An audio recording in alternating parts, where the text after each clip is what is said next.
Boring modern cars that are faster than iconic sports cars. Hey, what's up guys? For today's video, we are going to talk about the boring modern cars that are faster than iconic sports cars. But first, please don't forget to click the notification bell below for more upcoming videos and subscribe to our channel, and let's get it on.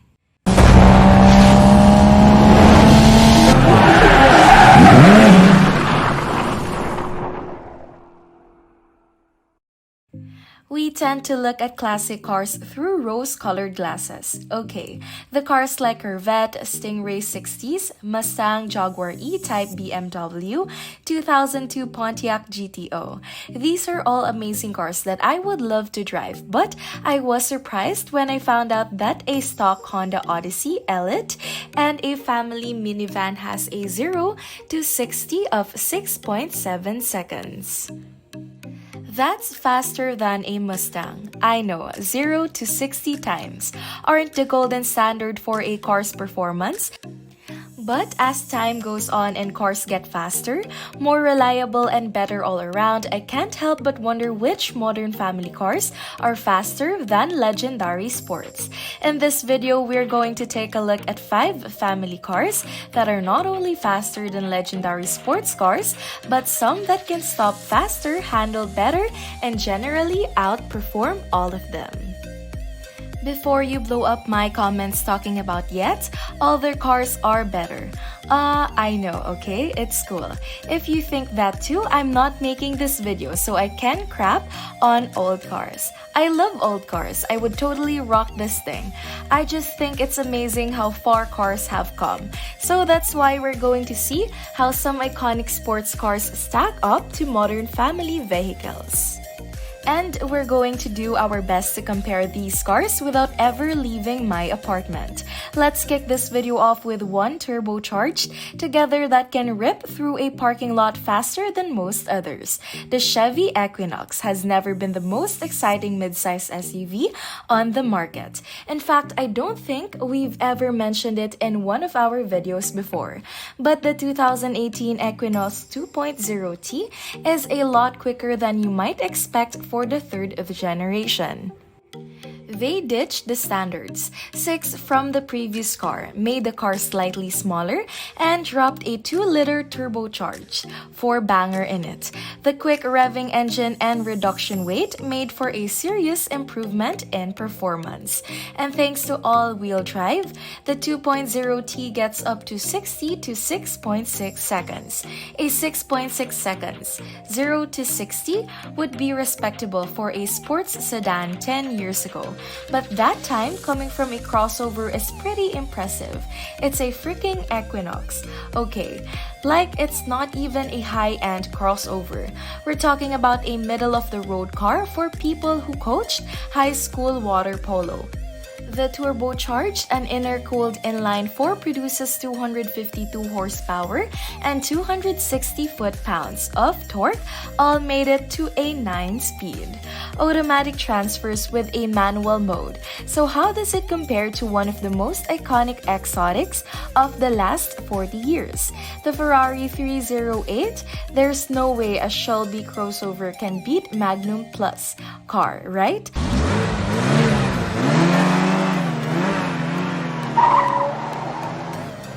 But it does the Equinox to teen beats.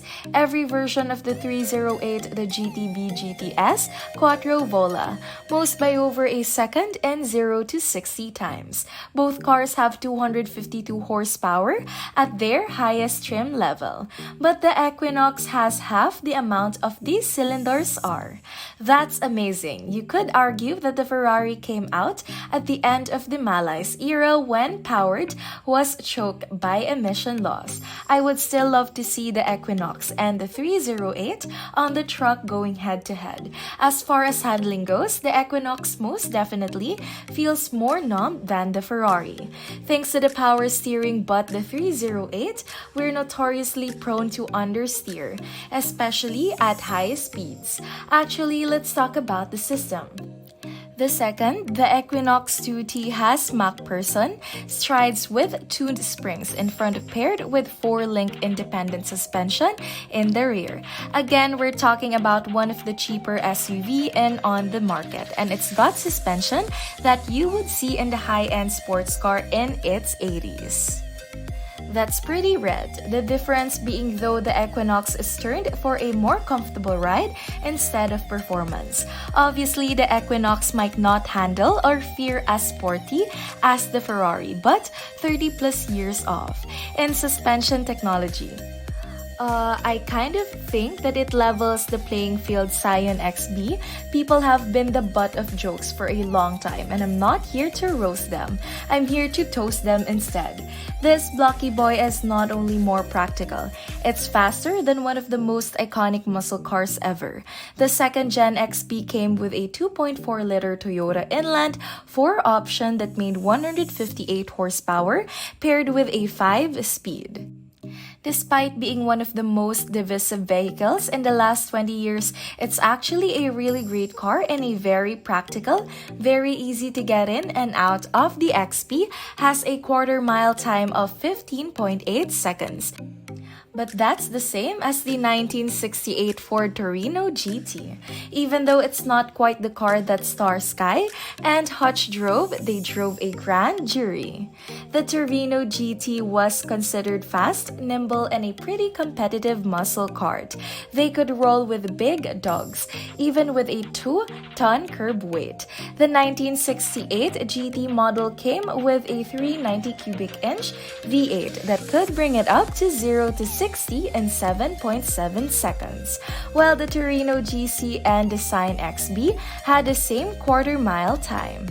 The Scion actually has the GT beaten 0 to 60 with a time of 7.4 seconds. Pretty impressive. I'm not trying to write off the Torino. They are sick cars, and of course, there were better engines that you could option. But it's pretty surprising that the Scion XP, a car that regularly see clapped out driving without hubcaps, can be a classic muscle car at the drag strip. The Torino GT was known for having great handling, especially at high speeds. So if they raced on anything other than a drag strip, the Torino would most likely be the XB in the twisties. Although I will say it would be a hard-fought battle just saying it was XPS. One of the most boring yet surprising family cars on the list is the Chrysler Sebring Limited. That's right. The car that everyone on Drive is a sleeper for years. Chrysler was getting a lot of flack for making boring underpowered. They responded by making cars like the Crossfire PT Cruiser GT and a high-end trim level for one of their best-selling family sedans, the Sebring. The 3.5-liter V6 and the third-gen Sebring makes 235 horsepower and 235 foot-pounds of torque. Almost a perfect core, sport people, horsepower, and torque. Sure, it's not that impressive for a heavy family sedan, but when coupled with a 6-speed automatic transmission with closed gears, it brought the car up to 60 in 6.8 seconds. Nothing the Sky First Sebring, you're going to spit copy all over your computer when I tell you that the 0 to 6 times faster than an Aston Martin DB5, aka James Bond's car, in Goldfinger. The Sebring has a full 1.7 seconds faster to 60 than the 64 DB5, the same model year that was featured on the Goldfinger. One of the big reasons cars perform better nowadays is the tire. Tire technology improved light years is just a short amount of time. According to the managing director of Kumu Tires, quote, even the dry pavement, traction, and handling of the street tires available 30 years ago wouldn't measure up to the wet surface performance of today's high-performance tires.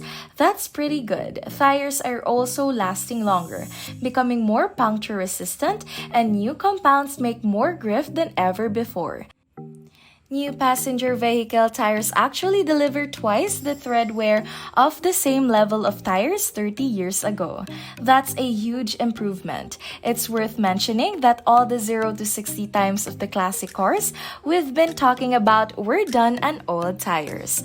That's just couldn't be. They could not hook up, and that's a huge problem.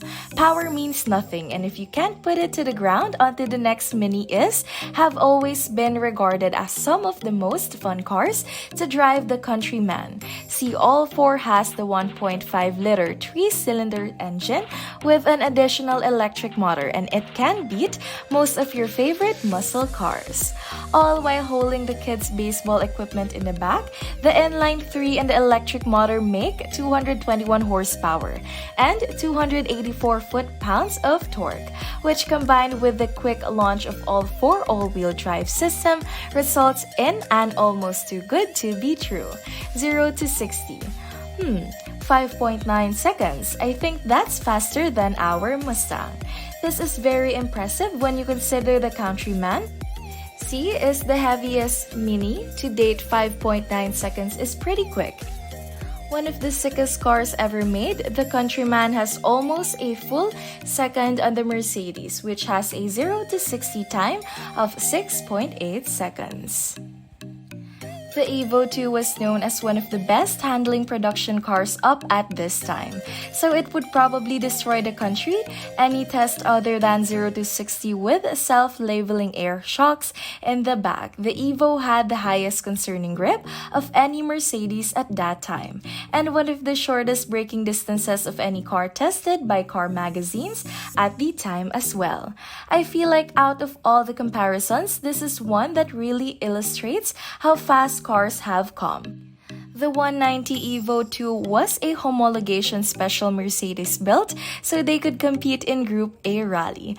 But after being beat by all the wheel drive Audi Quattro, Mercedes realized the EVA was probably the more competitive in DTM racing or the German Touring Championships. It racked up a ton of DTM wins and is regarded as one of the most dominant race cars of its era. The homologated road version is the detuned 2A degree, but I think it's crazy 2A bloated Mini can beat it to 0 to 60 miles. The electric motor paired with a tiny 3-cylinder of the Countryman may help it off the line quicker, but the Evo 2 was still a legit race car and better in basically every other metric. Speaking of 3-cylinder cars, were the most significant improvements that has happened in the last 40. It's engine efficiency. I'm sorry, did you think we're getting through with this without learning your in science zone, right? I'm not talking about the gas mileage, which has also gotten way better. I'm talking about the fact that tiny 3-cylinder engines are able to make as much power as top-line VHS back in the 70s. The weight basically nothing they're super fuel for, and they can rip. I'm talking about the engines like the 1.5-liter EcoBoost from the Fiesta ST or the one from the BMW that makes 227 horsepower. That's crazy. There are a number of reasons. Engines are becoming increasingly efficient. Old VHS didn't have the technology to regulate gas consumption. Each cylinder was fed the same amount of fuel, no matter how much the work is going. So there was a lot of energy. Nowadays, cars can turn off at spotlights instead of idling, which saves gas. Some engines can deactivate cylinders when the motor has a decreased workload. And most of all, turbos are being used in more models, making the combustion cycle way more efficient, which makes it possible to get the same amount of power from a smaller engine. A smaller engine means less weight and more. An engine bay, which is an efficient use of space. The EPA estimates that only 15% of the chemical energy of all gas your car uses gets converted to mechanical energy. That's a lot of 85% from gas tank to wheels. Just idling and the traffic accounts for 17% of that's a lost energy. But most of it is lost through heat and friction. 62% to be exact. Every little improvement gets a percentage of that lost energy back. But we still have a long way to go.